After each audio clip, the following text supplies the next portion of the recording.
আফগানিস্তানের তো পরাজয় আপনি দেখেছেন, 20 বছর যুদ্ধ করেছে আমেরিকা, এখন লেজ গুটিয়ে সেখান থেকে পালাচ্ছে। এই তালেবানদেরকে জঙ্গি বলে বাংলাদেশেরও আপনার সরকার বিশেষ করে বিভিন্ন ভাবে তারাও প্রচার প্রচারণা চালাচ্ছে। এখন তালেবান জঙ্গিও বলে এতদিন প্রচারণা চালিয়েছে, অথচ আজকে কিন্তু স্বরাষ্ট্র আপনার মোমেন সাহেব, আমাদের পররাষ্ট্রমন্ত্রী পররাষ্ট্র জি। প্রতিমন্ত্রী শাহরিয়ার আলম সাহেবরা বলছেন তাদের সাথে কাজ করবেন। মানে হচ্ছে সরকারের পলিসিটা এরকম, সঙ্গে থাকলে সঙ্গী, না হলে জঙ্গি। আফগানিস্তান তো আমেরিকানরা বলেছে 3 লক্ষ সরকারি বাহিনীকে তারা প্রশিক্ষিত করেছে, মিলিয়ন মিলিয়ন ডলার তাদের পেছনে খরচ করেছে। তালেবানরা কি বিনা রক্তপাতে তো কাবুল দখল করছে, আফগানিস্তান জয়লাভ করছে। দেখছেন আপনি এই যে 3 লক্ষ জি। বাহিনী, তালেবানদের সোলজার কতজন আপনি জানেন? 60,000। 60,000। এবং এটা আন্তর্জাতিক গণমাধ্যম বিশ্লেষণ, তাদের কিছু ধরেন বিভিন্ন দেশের সমর্থক টমর্থক মিলিয়ে 90,000 হতে পারে। 60,000 আপনার বাহিনী, তারা আপনার 3 লক্ষ প্রশিক্ষিত সুশিক্ষিত আধুনিক অস্ত্রশস্ত্র সামরিক রণসাজে সজ্জিত বাহিনীকে কিন্তু হঠাই ক্ষমতা নিয়েছে, হঠাৎ লাগে নাই, তারা তাদের কাছে সারেন্ডার করছে। কারণ তারা কোনো নৈতিকভাবে বিচ্যুত সরকার, বিদেশিদের পুতুল সরকার, তাদেরকে কেন সাপোর্ট দেবে? আমেরিকার কোন অধিকার রয়েছে আপনার? আপনি যদি ধরেন যে তালেবানরা কনজারভেটিভ, তারা ধর্মান্ধ, সেই আলোচনাটা আপনার তর্কের খাতিরে আমি মেনে নিলাম, কিন্তু আমেরিকা কোন কারণে আপনার আর একটা স্বাধীন দেশে আপনার মাতব্বারি করবে 20 বছর? তো এই যে আপনার দৃষ্টিভঙ্গি, তো বর্তমান সরকারও তো ভারতের আপনার গোলামি করে তাবেদারি করে দেশের ক্ষমতা আছে, ভারত কেন বাংলাদেশের রাজনীতিতে তারা নাক গলাবে? অবশ্যই আমরা নিকট প্রতিবেশী দেশ হিসেবে ভারতকে আমাদের প্রয়োজন রয়েছে, আমরাও বলছি আমরাও ভারতের সাথে বন্ধুত্ব চাই। সেই বন্ধুত্ব হবে দুই দেশের জনগণের চাহিদার ভিত্তিতে, দুই দেশের জনগণের ন্যায্যতার ভিত্তিতে। একটা সরকার প্রধান বলে যে ভারতকে যা দিয়েছি আজীবন মনে রাখবে, উজাড় করে দিয়েছি। কোত্থেকে দিয়েছেন? আপনার দলীয় সম্পত্তি দিয়েছেন, না আপনার নিজের সম্পত্তি দিয়েছেন? দেশের সম্পদ দেওয়ার অধিকার আপনার নাই। তো তারা এতদিন ধরে বাংলাদেশে প্রচার করে আসছে তালেবানরা জঙ্গি, হ্যাঁ জঙ্গি নানান ভাবে। তো এখন তাদের সাথে যদি সরকার যায়, কাজ করতে চায়, তাহলে তো তাদের এই দ্বিচারিতা জনগণের সামনে ফুটে ওঠে না। বা ধরেন আফগানিস্তানের সাথে তো সম্পর্ক তৈরি করবে, কারণ যেহেতু সরকার চীনের দ্বারা নানান কারণে চীনের মধ্যে ঢুকে গেছেন, ব্যবসা বাণিজ্য চীন সহ বিভিন্ন রাষ্ট্রগুলো আপনার, যেখানে আমেরিকা সহ অন্যান্য পরাশক্তিগুলোই আপনার ইয়াকে মেনে নিচ্ছে তালেবানকে, সেখানে বাংলাদেশ তো না মেনে নিলে তার ক্ষতি হবে, কারণ এই সরকারের তো পায়ের নিচে মাটি নেই। সেখানে তারা যদি অন্যের বিষয়ে এই ধরনের মানে নিবে কি নিবে না এগুলো করতে যায়, তাহলে তো তাদের মানে চেয়ার ধরে টান বাজাবে। সেক্ষেত্রে সরকার মেনে নিবে। এখন ওই যে ভাওতাবাদী যেটা, যে তারা জনগণের সরকার হলে কাজ করবে, মানে তালেবান নামটা মুখে আনবে না।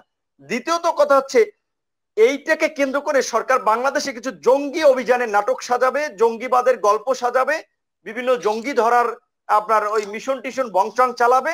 তারপরে আপনার বিশেষ করে আপনার বলবে, পশ্চিমাদেরকে বোঝাতে চাইবে যে বাংলাদেশ থেকে অনেক মুজাহিদ বা তালেবান আপনার তারা ওখানে গিয়েছে, কাজেই বাংলাদেশে এই মোল্লাতন্ত্রের উদ্ভব হতে পারে, বাংলাদেশে উগ্রবাদের উত্থান হতে পারে, কাজেই আমাদেরকে তোমরা সাপোর্ট দাও। আমরা সেকুলার পার্টি, মানে আওয়ামী লীগ ভালো পার্টি আর কি, বা আওয়ামী লীগ গণতান্ত্রিক সেকুলার, সুতরাং তাদেরকে সাপোর্ট দিতে হবে।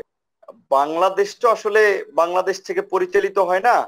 ওই যে আবু তোহা মোহাম্মদ আদনান, নিশ্চয়ই মনে আছে, ইসলামিক একজন তরুণ বক্তা কথা বলেছিলেন যে বাংলাদেশ চালায় তো ওপার থেকে। আমার এই কথা যদি রয়ের কানে যায়, র তো আমাকে গুম করবে। এবং শুনেছেন ওই ভাষণ দেওয়ার কয়েকদিন পরেই তার কি অবস্থা, তো তাকে গুম করেছে। তারপরে তাকে নিয়ে নানান ধরনের নাটক, উদ্ধার অভিযান, একটা চিত্র আপনারা দেখেছেন। বাংলাদেশের এটা বাংলাদেশের জন্য দুর্ভাগ্য যে বর্তমান সরকার এরা আসলে রাষ্ট্র ক্ষমতায় থাকার জন্য নিজেদের নীতি নৈতিকতা দেশপ্রেমকে এতটাই বিকিয়ে দিয়েছে, বিসর্জন দিয়েছে, একটা বিদেশি শক্তির কাছে এখন বাংলাদেশের ক্ষমতা তারা তুলে দিয়েছে। এবং এই সরকারের এমপি মন্ত্রী বলেন, সরকারের বিভিন্ন প্রতিষ্ঠান বলেন, তারা এখন ওখানকার হাতের পুতুল। তো সেক্ষেত্রে তাদেরকে যেভাবে পরামর্শ দেয় যে আপনার শিক্ষা প্রতিষ্ঠান বন্ধ থাকুক, তাহলে স্বাভাবিকভাবে এই যে ছাত্রদের মধ্যে একটা সৃজনশীল চিন্তা ভাবনা, শিক্ষকরা ছাত্ররাই তো বিভিন্ন অনিয়মের বিরুদ্ধে সবসময় কথা বলে, জনমত গঠনে ভূমিকা রাখে, সেক্ষেত্রে এটা যদি বন্ধ থাকে তাহলে সরকারের জন্য আরেকটু ভালো হয়, যে কারণে এই প্রতিষ্ঠানগুলো বন্ধ থাকছে। এবং আপনার নিশ্চয়ই মনে আছে মুক্তিযুদ্ধের সময় আপনার যখন বাংলাদেশ বিজয়ের দ্বার প্রান্তে 14ই ডিসেম্বর বেছে বেছে বাংলাদেশের ডাক্তার, শিক্ষক, প্রতিদশা সাংবাদিক তাদেরকে হত্যা করা হলো।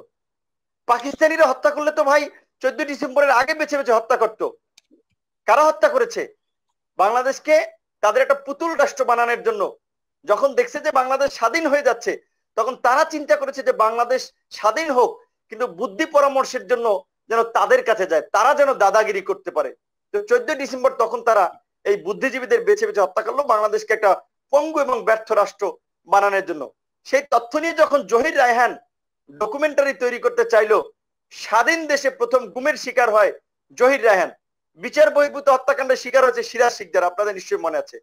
সেই জহির রায়হানও গুম হয়েছে। কাজী তখন যখন আপনার এই বিশেষ করে ওই সময় পারে নাই, তো নানান ভাবে বাংলাদেশকে চেষ্টা করেছে। কখনো কখনো পার্বত্য চট্টগ্রামে বিভিন্ন গোষ্ঠীকে অস্ত্র আর্থিক সহযোগিতা দিয়ে বাংলাদেশের বিরুদ্ধে লেলিয়ে দেওয়ার চেষ্টা করেছে। কখনো কখনো ওই বাংলাদেশের এই রাজনীতিবিদদের দ্বারা, ওদের পেইড এজেন্টদের দ্বারা জঙ্গিবাদের এবং নানা ধরনের গল্পগুজব কল্পকাহিনী সাজিয়ে আপনার বিদেশিদের দৃষ্টি আকর্ষণ করে তাদের পছন্দের সরকারকে ক্ষমতায় রাখতে চেষ্টা করেছে, যেটা আপনার এই বর্তমান সরকারই বলেছিল যে 111 তাদের আন্দোলনের ফসল। এবং প্রণব মুখার্জির দ্য কোয়ালিশনিয়ার্স বইয়ে আপনার নিশ্চয়ই মনে আছে, সেখানে তিনি বলেছেন বর্তমান আমাদের প্রধানমন্ত্রী শেখ হাসিনা কে ক্ষমতায় আনার জন্য কিভাবে তিনি সহযোগিতা করেছেন। মঈনুদ্দিন ফখরুদ্দিনরা প্রণব মুখার্জির আপনার আশ্রয় লাভ করেছিল, তার সহযোগিতা চেয়েছিল। এই যে 111টা, এটা তো ভারতের একটা প্ল্যান ছিল।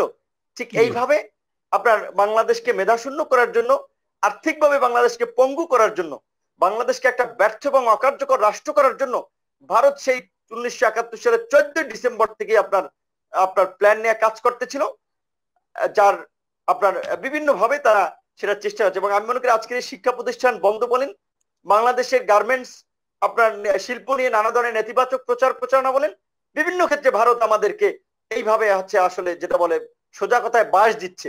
আমাদের দুর্ভাগ্য যে সেই বাসটা বর্তমান সরকারের মাধ্যমেই দিচ্ছে। বর্তমানের এই যে মুক্তিযুদ্ধের দল আওয়ামী লীগ, বঙ্গবন্ধুর মতো একজন দেশপ্রেমিক মানুষের দল, ভাসানীর দল ছিল এই আওয়ামী লীগ। আজকে আমাদের দুর্ভাগ্য সেই আওয়ামী লীগ আজকে একটা দুর্বৃত্তের দলে পরিণত হয়েছে। সম্রাটের মতো ক্যাসিনো, পাপিয়ার মতো আপনার ওই দেহ ব্যবসাকারী, তারা এই দলের নেতা হয়, শাহেদের মতো বাটপাররা এই দলের নেতা হয়, এবং এই যে কিছুদিন আগে আপনারা দেখেছেন আরো বিভিন্ন ধরনের এই ধরনের দুর্বৃত্তের একটা আখড়ায় পরিণত হয়েছে এখন এই দলটা। তো কাজী এই দলটা এখন দেশকে কোন জায়গায় নিয়ে যায় সেটা আসলে আপনারা আমার পর্যবেক্ষণ করতে হবে। এবং হয়তো হতে পারে যে ধরেন আমাদের মাধ্যমে এই মাফিয়াদের পতন হতে পারে, দেশের একটা গুণগত পরিবর্তন হতে পারে। আবার জানি না যে আসলে কি হতে হয়, কারণ কিছুদিন আগে আমি নিজেই তো গুম হওয়ার দ্বার প্রান্তে ছিলাম, গাড়ি সহ তুলে নিয়ে যেতে বাড্ডা থেকে আপনাকে তুলে নেওয়ার হয়েছিল। সেদিন বসে আমরা একটা প্রোগ্রাম করছিলাম আপনার এটা নিয়ে, ওই দিনই আপনাকে তুলে নেওয়ার চেষ্টা করা হয়েছিল এবং সাধারণ জনগণের সাহায্যে আপনি সেদিন রক্ষা পাইছিলেন। তো এটা তো আসলে চলতেই আছে এবং এটার থেকে তো আমরা আসলে বেরিয়ে আসতে পারবো না যতক্ষণ পর্যন্ত আমাদের আইন শৃঙ্খলা বাহিনী এবং সাধারণ মানুষ বা সব রাজনৈতিক দল ঐক্যবদ্ধ না হবে। বিশেষ করে রাজনৈতিক দলগুলোতে এখন নিষ্ক্রিয়তা পালন করছে। আপনার নেতৃত্বে আপনার ছাত্র অধিকার পরিষদ বলেন, যুব অধিকার পরিষদ, আপনার যে অধিকার পরিষদ সেটা তো বা বিভিন্নভাবে আন্দোলন সংগ্রাম করছে। আপনি কি এক দফার কোনো আন্দোলনে যাবেন সরকার পতনের, জনাব নুরুল হক নূর?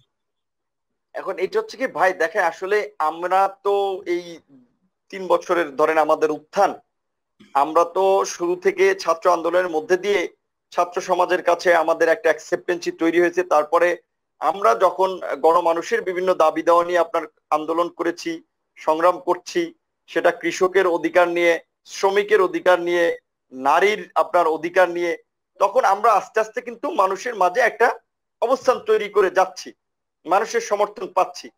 বাস্তব কথা বলতে আমরা তো ধরেন এখন পর্যন্ত বিএনপি কিংবা আওয়ামী লীগের মতো ওইরকম শক্তিশালী কোনো দল না যে যাদের একেবারে ওয়ার্ড পর্যায়ে পর্যন্ত, জেলা উপজেলা পর্যায়ে পর্যন্ত কমিটি আছে, আপনার ওইভাবে নেতা কর্মী আছে যে আমরা চাইলে অনেক কিছু পারবো।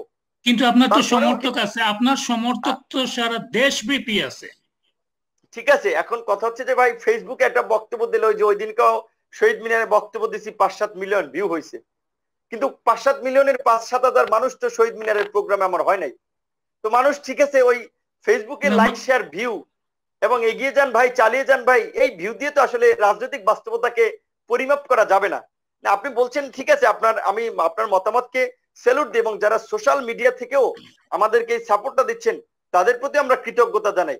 কিন্তু এটা আপনার উদ্দেশ্যে আর কি একটু বলে রাখছি যে এই মোদী বিরোধী আন্দোলন করতে গিয়ে আমার যে 60 জন সহযোদ্ধা গ্রেপ্তার হয়েছে, এই যে আপনার আজকে এই 9 জনের এই জামিন হয়েছে তার মধ্যে, আর বাকি কয়েকজন এখনো জেলে আছে, এই তাদের যে আমরা একটা বেল বন্ড, আইনি খরচ, জেলখানায় তাদের জন্য খরচ, এইগুলোর জন্য আমাদের বিভিন্ন মানুষের কাছে হাত পাততে হয়েছে এবং কখনো কেউ রেসপন্স করেছে, কেউ করেনি।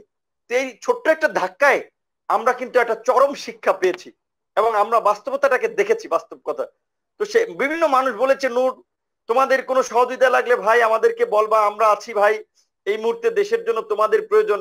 তো আমরা যখন একটা সংকটে পড়ি তখন কিন্তু মানুষের আসলে ওইভাবে সমর্থনটা আমরা পাই না, সাপোর্টটা আমরা পাই না। তারপরে একেবারে পাই না, সেটা আবার মানে হচ্ছে বলাটা একটা অকৃতজ্ঞের পরিচয় হবে।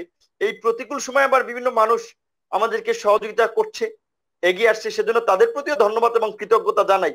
তো আমি আপনার প্রশ্নের উত্তরে যেটা বলেছি, আপনি এক দফার আন্দোলনের কথা বলেছেন, অবশ্যই আমাদের যখন শক্তি সামর্থ্য হবে আমরা অবশ্যই এক দফার আন্দোলনে যাব। যে এই এখন অলরেডি তো আমরা স্লোগান দিচ্ছি, হটাও মাফিয়া বাঁচাও দেশ, কারণ এরা এখন মাফিয়া সরকারে পরিণত হয়েছে, যে একটা দুর্বৃত্তের সরকার। এবং তারা এই দুর্বৃত্তায়ন রাজনীতিতে করে নাই শুধুমাত্র, প্রশাসনেও দুর্বৃত্তায়ন করেছে। প্রশাসনের মধ্যে আজকে বিভিন্ন গ্রুপ, একদল দুর্নীতিবাজ, একদল হচ্ছে নৈতিকভাবে স্খলিত, আরেক দল দেশপ্রেমিক, এইভাবে বিভিন্ন গ্রুপের সৃষ্টি হয়েছে। কিছুদিন আগে পরিমণি কাণ্ড নিয়ে আপনারা দেখেছেন, যারা অভিযান চালাচ্ছে তারা বলছে এক ধরনের কথা, অন্যরা বলছে অন্য ধরনের কথা। এগুলো কোথা থেকে কি কারণে হয় এগুলো এখন কিন্তু মানুষ বোঝে। আপনার সাংবাদিক হিসেবে কিছু অ্যানালাইসিস আপনারা করতে পারেন। তো এই যে প্রশাসনের মধ্যে একদল দুর্বৃত্ত তৈরি করেছে, রাজনীতিতে দুর্বৃত্তায়ন করেছে, এই দুর্বৃত্তায়নই এদেরকে আপনার ইনশাল্লাহ এদেরকে ধ্বংসের দ্বার প্রান্তে নিয়ে আসবে।